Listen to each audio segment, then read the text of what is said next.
Les Veuves du Jeudi, c'est un titre intrigant pour un début de série tout aussi intrigant.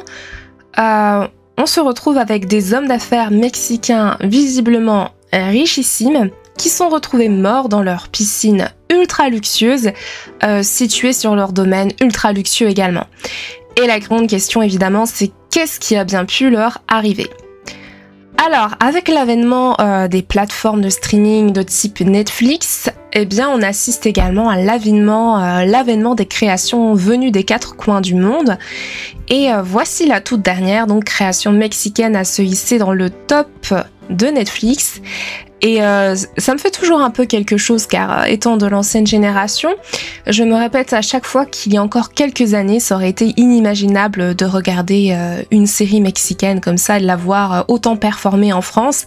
Bah oui, à l'époque c'était plutôt la télé et TF1 diffusait plutôt de mémoire Les Experts ou Mentalistes et il y avait peu de chances finalement d'avoir accès à des créations venues d'autres endroits.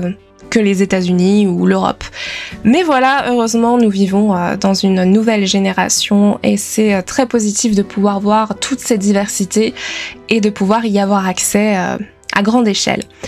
Alors voilà, je le rappelle jamais suffisamment, mais le format mini-série est le format privilégié par Netflix ces derniers temps et force est de constater que ça cartonne puisqu'à chaque fois dans le top de la semaine, on va retrouver ce format de quelques épisodes. Souvent c'est moins d'1 heure, là c'est encore plus court, encore plus percutant pour les Veuves du Jeudi puisqu'on est à peine sur 45 minutes par épisode. Et donc comme à chaque fois, Netflix ne prend pas vraiment de risques financiers, il lance la mini-série, il regarde un peu la performance de la série, voire il scrute à la loupe la performance de la série, et là, comme on accède directement au top, eh bien possiblement, en fonction de l'affinité du public, proposer une saison 2 prochainement pour voir si ce coup de foudre était un fruit du hasard ou s'il va se renouveler, s'il y a un véritable attachement à cette série en particulier. Donc voilà. À mon avis, l'histoire d'amour du public avec les Veuves du Jeudi sera une histoire d'amour peut-être intense, mais très éphémère, et je ne pense pas qu'on puisse prévoir beaucoup de saisons à l'avenir. Alors, les séries mexicaines, il y a tellement de choses à dire à ce sujet.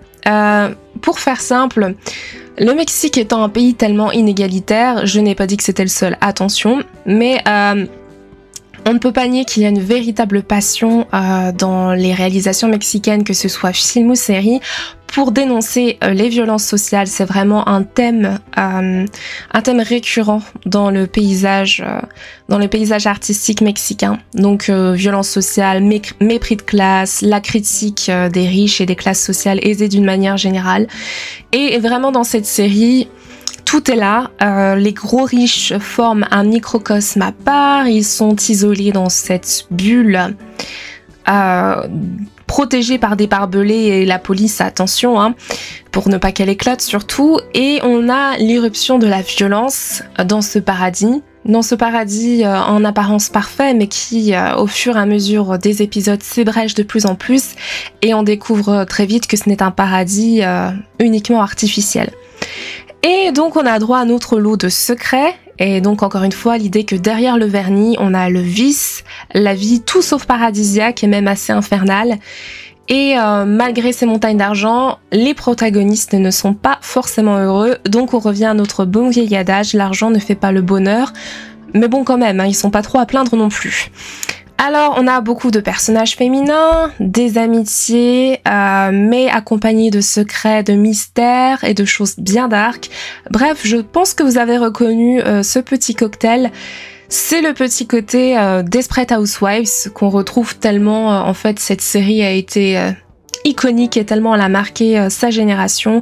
À chaque fois qu'on revoit un certain nombre de personnages féminins partager des secrets, etc., on a tout de suite Desperate Housewives qui revient dans un petit coin de notre tête. Mais malheureusement pour les Veuves du Jeudi, en termes d'écriture, que ce soit au niveau scénaristique ou au niveau des personnages, on est très loin pour les Veuves du Jeudi, très loin de Wisteria Lane et d'Eva Longoria. L'écriture de cette série mexicaine est beaucoup moins subtile et la série en elle-même est moins intelligente. Donc pour moi, c'est vrai qu'on a tout de suite ce raccourci qui se fait dans la tête, mais c'est un rapprochement finalement assez abusif et auquel il vaut mieux pas trop s'accrocher parce que la déception risque d'être au rendez-vous sinon. Bah oui, parce que Desperate Housewives, c'était le parfait équilibre entre, c'est vrai, les copines, mais avec beaucoup de saloperies. Et ça rendait en fait... L'écriture était tellement intelligente et bien faite que, à chaque fois, malgré les défauts de chacune de ces héroïnes, les personnages étaient suffisamment humains, tourmentés, etc., mais pour qu'on éprouve une véritable sympathie pour eux, voire une certaine affection. Et ici, malheureusement, c'est ça qui pêche, c'est que, personnellement, je n'ai ressenti aucune sympathie pour aucun des personnages. C'est quand même dommage, parce qu'ils sont plutôt pas mal maltraités tout au cours de la série, et voire pour certains, ils finissent carrément au fond d'une piscine. Mais malgré tout, pas tellement de compassion ni d'empathie de mon côté. Ce sont souvent des personnages qu'on va avoir tendance à mépriser plus ou moins consciemment la plupart du temps, et au final, moi personnellement, je me fichais de leur sort, et j'avais plus de compassion pour les pauvres femmes de ménage que pour eux, parce qu'ils sont pas très aimables quand même, hein. Néanmoins, ce que j'ai bien aimé, c'est le fait que chaque épisode dévoile les secrets d'une famille et s'attarde sur une famille en particulier, ce qui permet d'amener à la résolution, qui n'était pas non plus inviolable. J'ai envie de dire, c'était pas extrêmement complexe de deviner la fin, il n'y a pas eu une grosse révélation, un gros coup de théâtre final. Ça tient peut-être au genre en lui-même, donc les séries mexicaines sont très souvent un mélange de soap, hein, donc vous savez ce côté soap opéra, c'est un grand classique mexicain, le tendance au drama, etc. Et là c'est pas le plus inspiré que j'ai pu voir honnêtement. Ça nous tient pas suffisamment en haleine. Le soap opéra, pourquoi pas, il y a beaucoup de séries comme Dynasty sur laquelle j'ai déjà fait une critique qui emprunte à ce genre. Si c'est bien fait, honnêtement, c'est regardable et ça peut même être très sympa, très drôle et très agréable. Et là, malheureusement, on n'a pas un super équilibre entre l'humour, le soap opéra et les codes du thriller. Je pense qu'ils auraient dû rajouter davantage de codes du thriller, ça aurait fait un meilleur cocktail, plus équilibré, et ça aurait été un petit peu plus pimenté finalement, parce que là on se noie un petit peu, pas que dans la piscine, mais aussi dans un certain manque de rythme, j'ai trouvé. Mais vraiment, le gros point fort, c'est ces différents points de vue qui vont être explorés au fil des épisodes et qui permettent vraiment d'ajouter une épaisseur au récit, d'avoir au final une vision d'ensemble. Et ça, c'est pas mal, c'est vraiment le point sympa.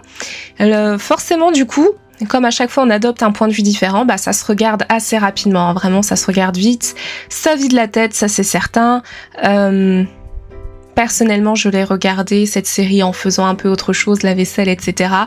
Et aussi, ça fait bosser son espagnol. Si on regarde en VO, ça change un peu de toutes les créations en anglais.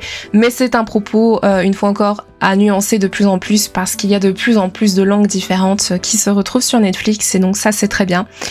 Alors, pour conclure, cette série est quand même une petite déception pour moi parce que le scénario de base, je le trouve super intéressant et il y avait pour moi évidemment moyen de faire infiniment mieux que ce qui a été réalisé au final. Et d'ailleurs, pour me le prouver, j'ai fait quelques recherches sur Les Veuves du Jeudi et j'ai découvert qu'à la base, il s'agissait d'un roman de Claudia Pinheiro, donc une écrivaine argentine, et que le livre date déjà de 2009, donc je pense que Netflix est allé chercher dans ses fonds de tiroir pour nous proposer cette série. Et je me suis empressée de réserver cette œuvre à la médiathèque du quartier parce que je suis persuadée qu'avec ce scénario de base, il y a quelque chose de très intéressant à faire et je suis sûre que l'auteur, une fois n'est pas coutume, s'en sort beaucoup mieux que les scénaristes de la série qui pataugent un petit peu dans la choucroute. Donc je suis sûre que l'auteur elle-même a beaucoup mieux exploité ses propres matériaux que ce qui a été réalisé par la suite.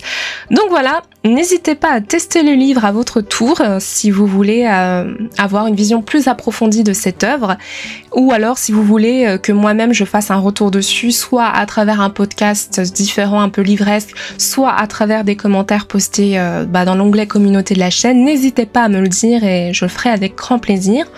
Alors voilà, c'est tout pour ce podcast consacré à cette nouvelle série Netflix. J'espère qu'il vous a intéressé. En attendant, je vous dis à très vite donc pour une prochaine série, un prochain film. Et puis surtout, prenez soin de vous.